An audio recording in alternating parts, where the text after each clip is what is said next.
I specifically ask, since I understand existence, humanity, consciousness, whatever we want to call it, God. I ask specifically, so then what is the significance of being human? And I was told something that really opened my eyes in an amazing way. And it was more like along the lines of, don't I understand that how we are people trying to get in a spaceship and fly out into space and see what all those things are out there? Well, in a non-time sense, human beings were the first realized creatures. We were the first realized creatures. In a time sense. Think about all the animals that led up to us. Of course we could get way better. We could fly. We could do all that stuff. And human beings are the plane of physical, mental combination of universal space that was able to basically become a walking, talking physical form and realize itself as that. As just like we're trying to get into spaceships and fly to another planet.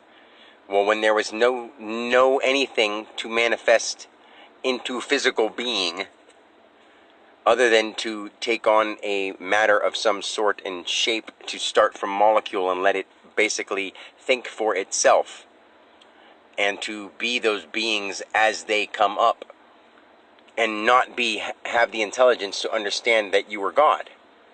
Human beings were the first time that we were able to consciously actually explain it, because bugs and animals don't speak and explain consciously to each other, so therefore they can't really consciously understand to themselves. They all just know that they're in this thing.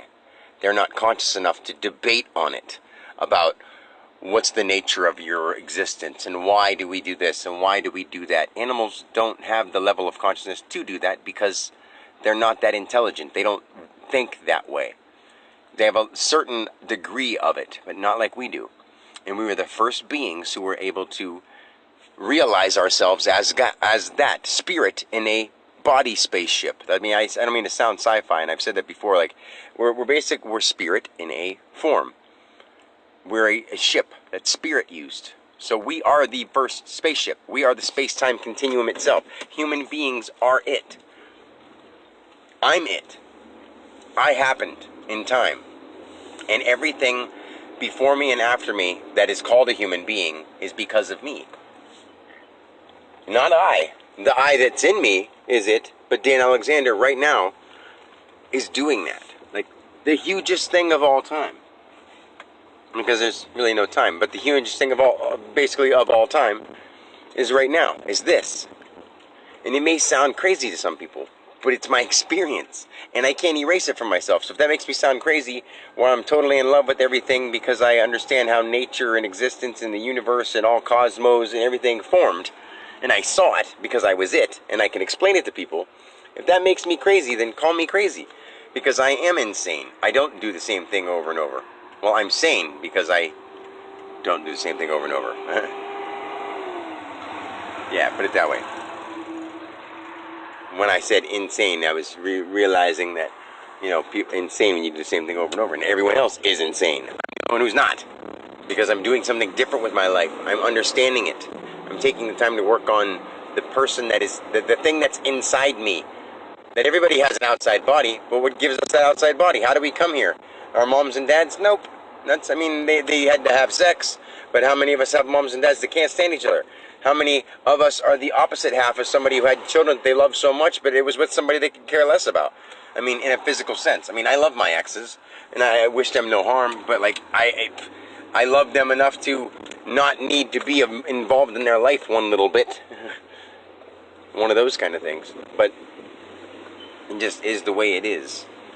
And see, I'm doing this while I'm driving, so I get distracted, and I'm going through certain spots, and that was a high trafficked area where I had to pay attention, and it sort of took me out of what I was saying, which is fine, because now I'm at my next stop.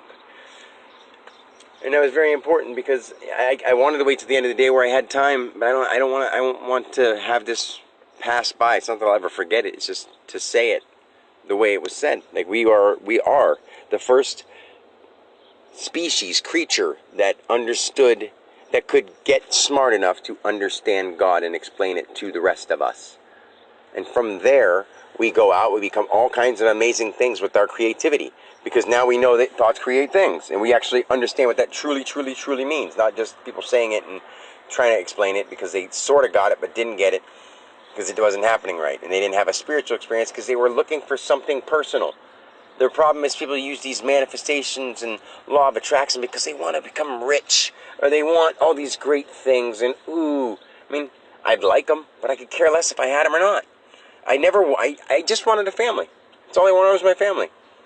And by totally giving up my life and giving up my heart for others, God came to me. Because it wasn't just my kids that I gave up my heart for. Because in order for me to live that life, I had to work jobs I didn't want to do. And in order to work jobs I didn't want to do, I had to enjoy the job that I didn't want to be at. By being around people that I wouldn't have been at unless I was doing something I didn't want to do. So therefore, they're people I didn't even want to meet.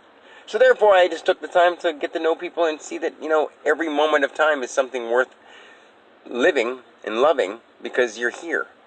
Living is love in the I form. Love is all around. Leave is what everyone else sees when you go. Anyway, that's it. For now, I'm going to go in. I love you guys. Talk to you later. Peace.